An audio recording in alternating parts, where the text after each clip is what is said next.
the Feuerbach of the ancient world. میری مراد ہے زینوفنیز، جس کی 570 BC میں پیدائش ہوئی، 475 BC میں وفات ہوئی۔ کولوفون میں وہ رہا کرتا تھا، یعنی کہ آج کے ٹرکی کے اندر، ایشیا مائنر کے اندر، اور بہت ہی انکنونشنل قسم کا فلاسفر تھا، جس نے کہ اپنے زمانے کے مذہبی نقطہ نظر کو چیلنج کیا، جو ہومر اور ہیسیڈ کا نقطہ نظر تھا اس کو چیلنج کیا۔ وہ یہ سمجھتا تھا کہ گریک جو ٹریڈیشنز ہیں، جو روایات ہیں، اور خاص طور پہ جو پولیتھیزم ہے، وہ غلط ہے۔ وہ گریک کلچر کو بھی چیلنج کرتا تھا، اس کے اندر جو ملٹرزم یا ملیٹنسی کا ایک ایلیمنٹ تھا اس کے خلاف اس نے بڑی سخت تنقید لکھی، اور اس کے اندر جو یہ کلچر تھا کہ ایک ایتھلیٹ ہونا اور جسمانی طور پر بڑا مضبوط ہونا، اس کو بھی اس نے تنقید کا نشانہ بنایا۔ وہ اپنا تمام فلسفہ شاعری کی شکل میں لکھا کرتا تھا، یعنی کہ ہیکسامیٹر میں وہ لکھا کرتا تھا۔ زینوفنیز کی کچھ سائنسی دریافت بھی تھی۔ مثال کے طور پہ اس نے یہ سمجھا، اس چیز کو دریافت کیا کہ کسی نہ کسی قدیم زمانے میں دنیا کے تمام کونوں پر ضرور پانی رہا ہوگا۔ اس نے جب فاسلز کو دیکھا اور اس نے جب زمین کو غور سے اینالائز کیا تو اس بات کو سمجھا کہ کسی نہ کسی زمانے پر پوری دنیا پر پانی ضرور تھا۔ زینوفنیز اپنے زمانے کا اسکیپٹک تھا، بلکہ یہ کہا جا سکتا ہے کہ اسکیپٹسزم جو ہے بنیادی طور پہ زینوفنیز سے ہی شروع ہوتا ہے۔ اس نے یہ کہا کہ ہمارا نقطہ نظر تو ایک ہو سکتا ہے، مگر نقطہ نظر اور علم کے درمیان بہت بڑا فرق ہے۔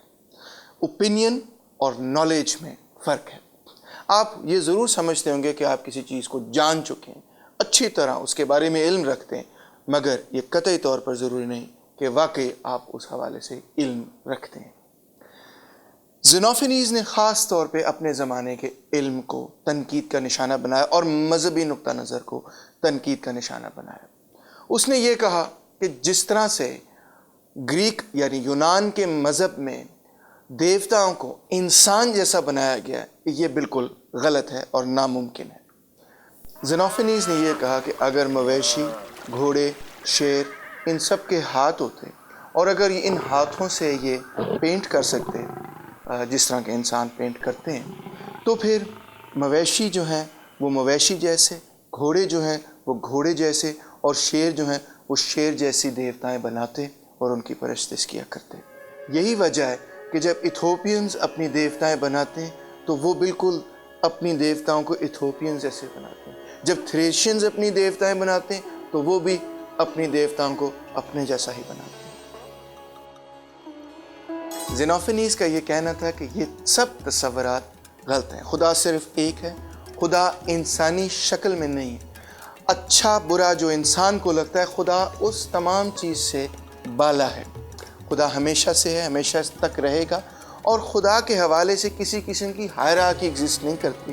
مثال طور پہ اگر زوئس ہے تو وہ دیوتاؤں کا بادشاہ، اس کے نیچے کئی اور دیوتائیں ہیں، ایسا نہیں، یہ ناممکن قسم کی بات ہے۔